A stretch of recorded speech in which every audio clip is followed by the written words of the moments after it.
ஆனால் எப்போ ஒரு மனுஷன் பிடிக்காத வேலையை நான் செய்கிறேன், அதுக்காக அவன் ₹1,00,000 இல்லை ₹10,00,000 கூட மாதம் கொடுத்தா கூட நீ நரகத்தில் தான் வாழுவேன். உனக்கு சக்தியே இருக்காது.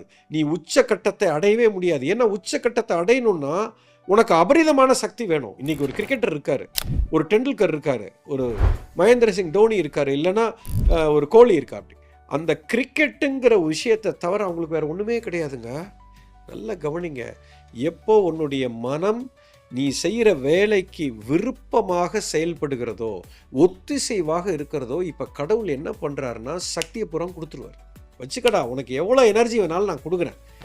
உன் மனம் என்ன சொல்கிறது, இது பிடிக்கலன்னு சொல்லுது. ஆனால் நீ கட்டாயத்தின் பேரில் பணம் வேணுங்கிறதுக்காக அந்த வேலையை செய்யும்போது உனக்குள்ளேயே என்ன ஆகுதுன்னா சக்தி முரண்பாடாக மாறுகிறது. உனக்குள்ளே ஒரு ஸ்பிளிட் பர்சனாலிட்டி வந்துட்டான். இப்போ என்ன ஆகும்னா உடம்புல எனர்ஜியே இருக்காது. ஆனால் எப்போ நீ ஒரு செயலுக்கு ஒரு வெறுப்பை கொண்டு வந்துட்ட, ஒரு ரெசிஸ்டன்ஸ் உனக்கு வந்துருச்சுனாலே உன் சக்தியை படம் பிடுங்கிடுவார்.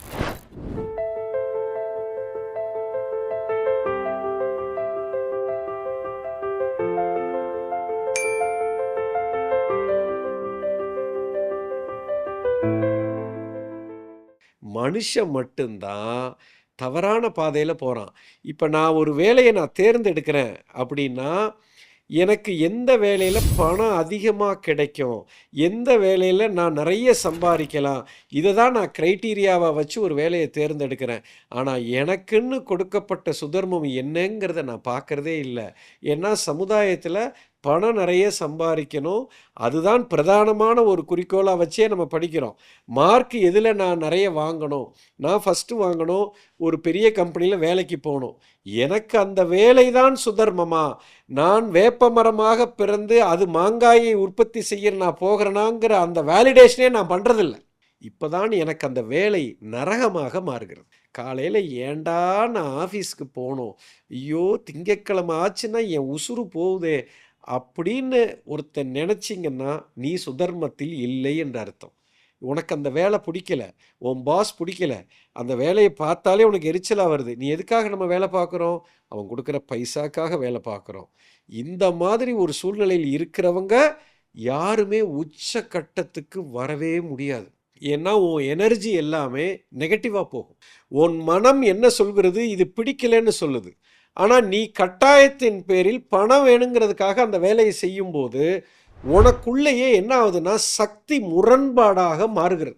உனக்குள்ளே ஒரு ஸ்பிளிட் பர்சனாலிட்டி வந்துட்டான். இப்போ என்ன ஆகும்னா உடம்புல எனர்ஜியே இருக்காது, உடம்புல சக்தி ஓட்டமே இருக்காது. அப்போ நீ நினைக்கிறத சாதிக்கணும்னா உனக்கு சக்தி தான் வேணும். இந்த entire existence is just an energy. அப்போ இந்த சக்தி உனக்குள்ள பறிக்கப்பட்டு விடும். ஏன் பறிக்கப்படுது?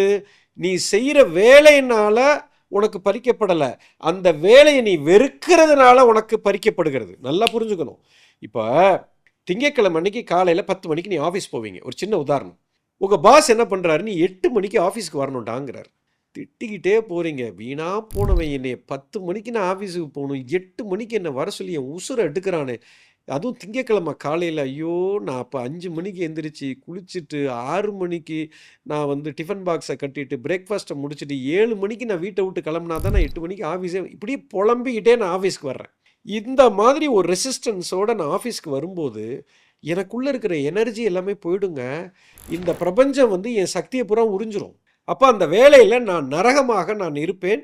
என்னால் அந்த வேலையை நான் சரியாகவே செய்ய முடியாது.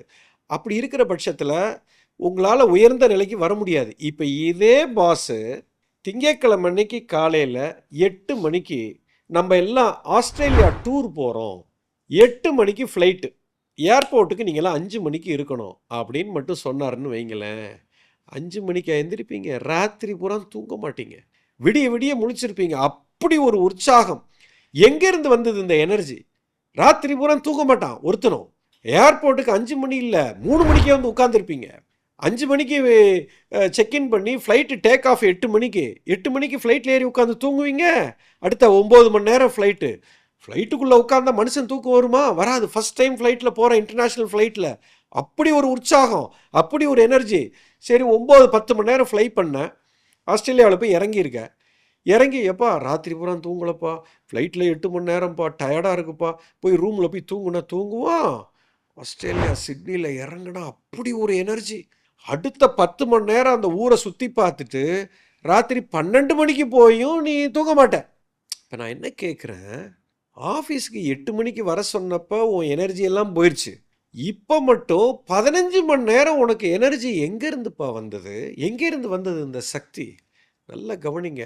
எப்போ உன்னுடைய மனம் நீ செய்கிற வேலைக்கு விருப்பமாக செயல்படுகிறதோ, ஒத்திசைவாக இருக்கிறதோ, இப்போ கடவுள் என்ன பண்ணுறாருன்னா சக்தியை புறம் கொடுத்துருவார். வச்சுக்கடா, உனக்கு எவ்வளோ எனர்ஜி வேணாலும் நான் கொடுக்குறேன். உனக்கு இது பிடிச்சிருக்குல்ல, உனக்கு ரொம்ப ரசிக்கிறல்ல, வெறித்தனமாக நீ இருக்கிறல்ல, வச்சுக்கோ அப்படின்னு கொடுத்துக்கிட்டே இருப்பார். ஆனால் எப்போ நீ ஒரு செயலுக்கு ஒரு வெறுப்பை கொண்டு வந்துட்ட, ஒரு ரெசிஸ்டன்ஸ் உனக்கு வந்துருச்சுனாலே உன் சக்தியை படம் பிடுங்கிடுவார். இப்போ வாழ்க்கை பூரா என் சுதர்மத்தில் நான் இருந்தேன்னா வெறித்தனமாக நான் இப்படி தான் இருப்பேன். எனக்கு அந்த வேலையை செய்கிறதுல அது ஒரு பேர்டனாகவே இருக்காது, எனக்கு ஒரு ஹாலிடே மாதிரி தான் இருக்கும். ஆனால் எப்போ ஒரு மனுஷன் பிடிக்காத வேலையை நான் செய்கிறேன், அதுக்காக அவன் ₹1,00,000 இல்லை 10,00,000 கூட மாதம் கொடுத்தா கூட நீ நரகத்தில் தான் வாழுவேன். உனக்கு சக்தியே இருக்காது, நீ உச்சக்கட்டத்தை அடையவே முடியாது. ஏன்னா உச்சக்கட்டத்தை அடையணும்னா உனக்கு அபரிதமான சக்தி வேணும். இன்றைக்கி ஒரு கிரிக்கெட்டர் இருக்கார், ஒரு டெண்டுல்கர் இருக்கார், ஒரு மகேந்திர சிங் தோனி இருக்கார், இல்லைன்னா ஒரு கோலி இருக்கா. அப்படி அந்த கிரிக்கெட்டுங்கிற விஷயத்தை தவிர அவங்களுக்கு வேறு ஒன்றுமே கிடையாதுங்க. அவரோட மொத்த எனர்ஜியும் ஒரே இடத்துல போய் உட்காந்துருக்கு. 10ஆம் கிளாஸ் தாங்க படிச்சிருக்காரு, காலேஜ் கூட போகலை டெண்டுல்கர். இன்னைக்கு மிகப்பெரிய ஒரு சாம்ராஜ்யத்தையே உருவாக்கிட்டார். அவருக்கு பேர் வரும், புகழ் வரும், பணம் வரும், பவர் வரும், அன்பு வரும், உலகமே உங்கள் பின்னாடி வந்து நிற்கும். ஏன்னா ஒரு விஷயத்தில் உங்கள் எனர்ஜியை பூரா போட்டிங்க. ஒரு நாளைக்கு எத்தனை மணி நேரம் அவர் கிரிக்கெட் கிரவுண்டில் இருக்கார், எத்தனை மணி நேரம் அவர் வீட்டில் இருக்காருன்னு பார்த்தா கிரிக்கெட் கிரவுண்டில் தான் அத்தனை நேரமும் இருப்பார். அவரோட மொத்த சக்தியும் அதுக்குள்ளே தான் போகும்.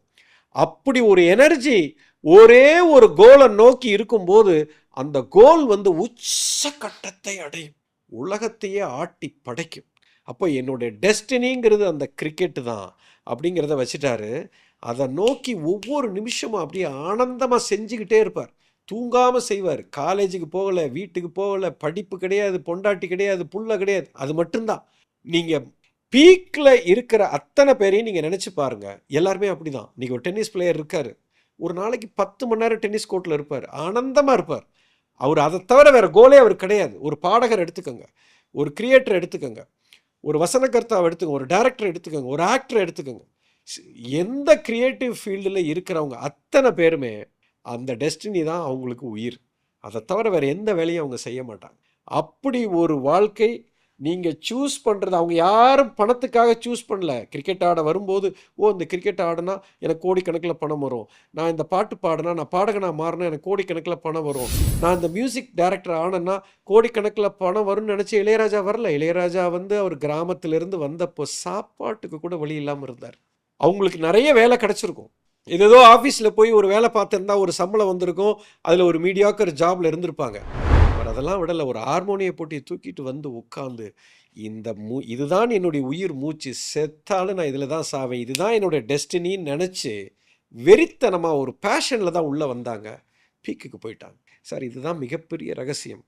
வாழ்க்கையில் மிக உயர்ந்த இடத்துக்கு ஒரு மனிதன் வரணும் என்று சொன்னால் முதல்ல உங்களுக்கு ஒரு டெஸ்டினி இருக்கணும், ஒரு ஒரு ஒரு உன்னதமான ஒரு டெஸ்டினி இருக்கணும், ஒரு கோல் இருக்கணும்.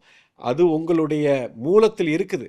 ஒவ்வொரு மனிதனுக்கும் இறைவன் ஒரு சக்தியை கொடுத்திருக்கிறான். அந்த சக்தி உங்களுக்குள்ளே இருக்குது, நீங்கள் அதை மறந்துட்டீங்க. ஏன் மறந்தீங்க? அது அழிந்து போய்விட்டது. எதுக்காகன்னா நீங்கள் அதை சின்சியராக தேடணும்னு நீங்கள் தேடவே இல்லை, நீங்கள் சமுதாயத்துக்காக வாழ்கிறீங்க. இப்போ சமுதாயத்தில் இன்றைக்கி நான் ஒரு வேலைக்கு போனால் தான் என்னை மதிக்கிறாங்கன்ட்டு நீங்கள் வேலைக்கு போயிட்டீங்க. உங்கள் சுதர்மத்தை நீங்கள் தேடலை. ஆனால் உங்கள் சுதர்மத்தை நீங்கள் தேடி அதை கண்டுபிடிச்சி அதில் என்னுடைய சக்தியை போட்டு அது வளர்ந்து விஸ்வரூபம் எடுக்கிறதுக்கு கொஞ்சம் காலம் எடுக்கும். அது இந்த பொறுமை இல்லை எனக்கு. அதுதான் மிகப்பெரிய, எனக்கு இன்றைக்கே நான் ஜெயிக்கணும், நாளைக்கு காலையில் எனக்கு இவ்வளோ பணம் வேணும், அதுதான் எனக்கு முக்கியம், சுதர்மம் முக்கியம் இல்லை அப்படின்னு நினச்சிங்கன்னா தோல்விதான் கிடைக்கும். அதனால தான் சுதர்மத்தை இழந்துட்டீங்க. உங்களுடைய மூலத்தை பிடிச்சிட்டீங்க, உங்களுடைய டெஸ்டினி உங்களுக்குள்ளே இருக்குது. அதை மட்டும் நீங்கள் கண்டுபிடிச்சி அதில் பயணிக்க ஆரம்பிச்சிங்கன்னா உங்களுக்கு காம்படிஷனே கிடையாதுங்க. இந்த உலகத்தில் இருக்கிற 800 கோடி மக்களும் வைரங்கள் தான். இதை பார்த்துட்டு இருக்கிற அத்தனை பேருமே அசாத்தியமான திறமை உங்களுக்குள்ளே இருக்குது, அது உங்களுக்கே தெரியாது. அதை எப்படி கண்டுபிடிக்கிறது? ஏன் ஒரு மனிதன் அதை இழந்தான்? அப்படிங்கிற விஷயத்தெல்லாம் விரிவாக பேசலாம். பட் இந்த காணொளியில பண்ண முடியாது. அதுக்கு பல டெக்னிக்கல்லாம் இருக்குது. அந்த காலத்தில சித்தர்கள், குருமார்கள் இதைத்தான் சொல்லிக் குடுத்தார்கள். You understand? நம்ம வந்து பணத்தை பிரதானமாக வைத்து எதையுமே சூஸ் பண்ணக்கூடாது. பணம்ங்கிறது ஒரு பை ப்ராடக்ட். அது வந்துரும். அது எப்படியும் வரும். என் துறையில் உச்சக்கட்டத்தை அடையும் பொழுது, ஏங்க பணம் என்ன வந்து தேடி கொட்டுங்க. இது money is always a by product. இதை பற்றி நான் இன்னொரு காணொளியில் விரைவாக பேசியிருக்கிறேன். இப்போ டெஸ்டினா என்னன்னு புரிஞ்சிருக்கணும். சக்ஸஸ்னால் உங்களுக்கு என்னன்னு தெரியும். இதுதான் உண்மையான சக்ஸஸ்ங்கிறது டெஃபினேஷனே இதுதான்.